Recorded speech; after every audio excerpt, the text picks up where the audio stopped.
Assalamualaikum warahmatullahi wabarakatuh. Saya Fitriana dari Pendidikan Biologi Universitas Jember. Kali ini saya akan membahas materi biologi khususnya tentang keanekaragaman hayati. Nah, materi ini dapat kita jumpai pada SMA kelas 10 khususnya semester 1. Seperti apa materinya? Yuk simak video berikut ini. Assalamualaikum warahmatullahi wabarakatuh.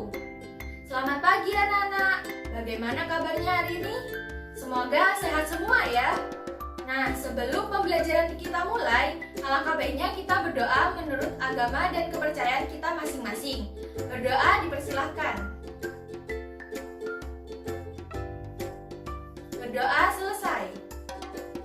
Kompetensi dasar pada materi kali ini yaitu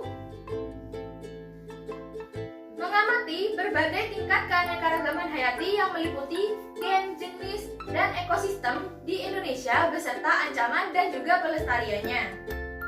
Adapun indikator pencapaian kompetensi yang ingin dicapai, yang pertama, mendeskripsikan tingkat keanekaragaman hayati yang meliputi gen, jenis, dan ekosistem di Indonesia.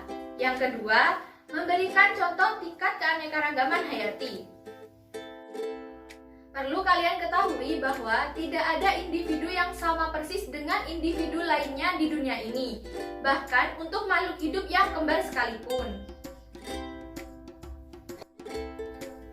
Sekarang coba perhatikan tipe rambut, bentuk wajah, dan juga warna kulit pada teman sekelas kalian. Apakah ada yang sama persis? Pasti memiliki perbedaan. Nah, perbedaan tersebut merupakan contoh dari keanekaragaman hayati. Selain itu, keanekaragaman hayati juga terjadi pada makhluk hidup lainnya, yaitu pada tumbuhan, hewan, dan juga mikroorganisme lainnya. Keanekaragaman hayati itu apa sih? Oke, keanekaragaman hayati itu terdiri dari dua kata. Yang pertama, keanekaragaman, dan yang kedua yaitu hayati. Jadi, keanekaragaman maksudnya adalah bermacam-macam atau bervariasi. Sedangkan hayati itu artinya adalah hidup. Dalam konteks ini maksudnya adalah makhluk hidup. Jadi, ketika kita mendengar keanekaragaman hayati, itu artinya bermacam-macam makhluk hidup. Keanekaragaman hayati itu disebabkan oleh dua faktor. Yang pertama, yaitu keturunan. Yang kedua, yaitu faktor lingkungan. Keanekaragaman hayati terdiri dari tiga tingkatan, yaitu yang pertama, keanekaragaman tingkat gen. Yang kedua, keanekaragaman tingkat jenis atau spesies. Dan yang ketiga adalah keanekaragaman tingkat ekosistem. Selanjutnya, saya akan membahas tentang keanekaragaman tingkat gen. Jadi, keanekaragaman tingkat gen adalah suatu keanekaragaman pada makhluk hidup yang muncul karena ekspresi gen yang berbeda-beda. Contoh keanekaragaman tingkat gen yaitu dapat kalian lihat pada varietas durian atau Durio-Zibetinus. Nah, di sini ada gambar durian montong, durian matahari, durian merah, dan juga durian pelangi. Selain pada tumbuhan, keanekaragaman hayati tingkat gen juga dapat dilihat pada hewan. Misalnya, pada ras anjing seperti gambar di samping ini. Di sana ada anjing kintamani, anjing chihuahua, anjing Siberian husky, dan juga yang terakhir ada anjing poodle. Selain itu, masih banyak jenis anjing lainnya. Nah, keanekaragaman warna dan juga bentuk dari anjing-anjing tersebut disebabkan oleh keanekaragaman gen. Keanekaragaman tingkat jenis atau spesies. Jadi, keanekaragaman tingkat jenis atau spesies adalah perbedaan yang dapat kita temukan dalam suatu komunitas atau suatu kelompok dari berbagai spesies yang hidup di suatu tempat. Contohnya, dapat kita lihat pada kelompok-kelompok kucing besar seperti famili Felidae. Di sana ada macan tutul dengan nama latin Panthera pardus. Kemudian ada jaguar dengan nama latin Panthera orca. Selanjutnya ada singa dengan nama latin Panthera leo. Dan yang terakhir ada harimau dengan nama latin Panthera tigris. Dari keempat organisme ini, ternyata mereka adalah spesies yang berbeda. Mereka merupakan contoh dari keanekaragaman spesies, akan tetapi memiliki bentuk fisik yang hampir sama. Contohnya yaitu sama-sama kucing besar, akan tetapi spesiesnya berbeda. Dari mana kita tahu jika spesiesnya berbeda? Coba kita perhatikan nama latin dari masing-masing hewan tersebut. Ketika kita membahas nama latin, biasanya terdiri dari dua kata.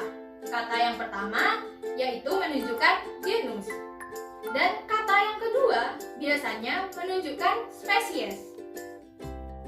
Jadi, ketika kita melihat nama latin yang kata depannya sama, contohnya pada hewan tadi memiliki kata depan yang sama, yaitu Panthera.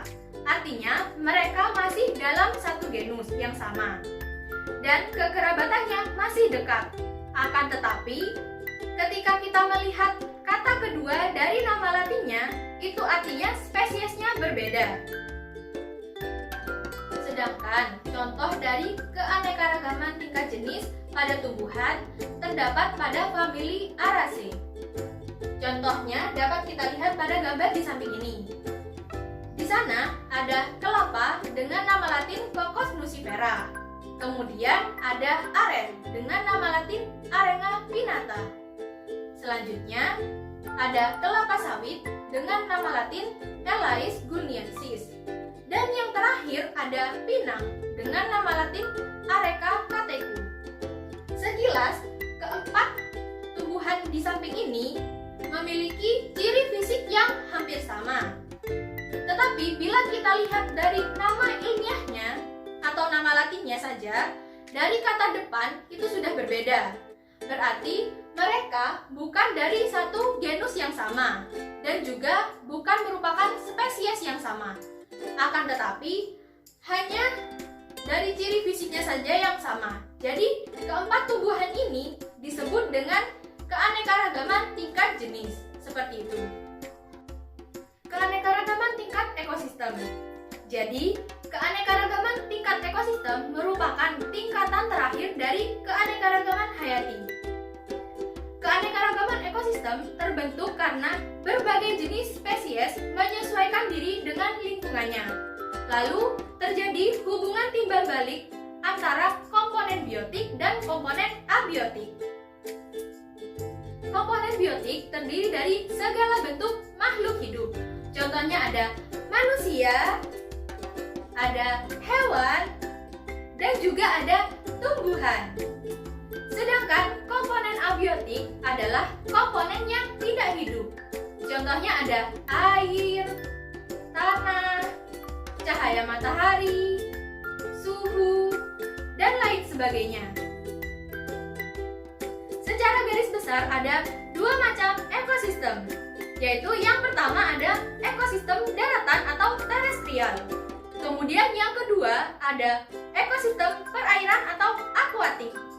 Nah, ekosistem daratan meliputi hutan hujan tropis, sabana, gurun, dan masih banyak lainnya. Kemudian, ekosistem perairan meliputi sungai, terumbu karang, danau, dan juga masih banyak lainnya. Jenis organisme penyusun ekosistem itu berbeda-beda. Contohnya pada ekosistem hutan hujan tropis. Biasanya pada hutan hujan tropis dapat kita temui pohon-pohon besar, paku-pakuan, anggrek, dan juga serangga. Berbeda lagi ketika kita melihat ekosistem danau. Ketika kalian pergi ke danau, pasti akan menemukan beberapa organisme. Misalnya ada ganggang, ikan, teratai, dan juga katak. Inilah penyusun ekosistem danau. Jadi, setiap ekosistem memiliki penyusunnya sendiri-sendiri. Itulah tadi materi tentang keanekaragaman hayati. Dimulai dari keanekaragaman tingkat gen, jenis, sampai yang tentunya memiliki ciri khasnya masing-masing. Sekian untuk pembelajaran kali ini. Semoga ilmu yang kita pelajari kali ini dapat bermanfaat bagi kita semua. Terima kasih. Wassalamualaikum.